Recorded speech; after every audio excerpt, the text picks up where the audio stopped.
بسم اللہ الرحمن الرحیم۔ السلام علیکم ورحمۃ اللہ وبرکاتہ۔ جمعہ کے دن یہ کلمات ضرور پڑھیں، اللہ تعالیٰ راضی ہوگا اور مغفرت ہوگی۔ اگر آپ چاہتے ہیں کہ ہم سے اللہ تعالیٰ راضی ہو اور ہماری مغفرت ہو تو جمعہ کے دن یہ 3 کلمات ضرور پڑھا کریں۔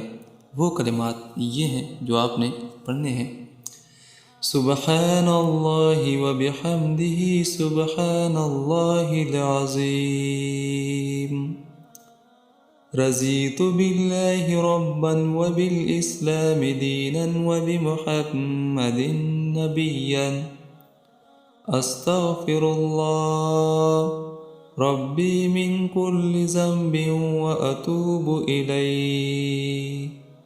جمعہ کے دن یہ 3 کلمات ضرور پڑھیں، اللہ تعالیٰ راضی ہوگا اور مغفرت ہوگی۔ اللہ تعالیٰ اس پہ عمل کرنے کی توفیق نصیب عطا فرمائے، آمین ثم آمین۔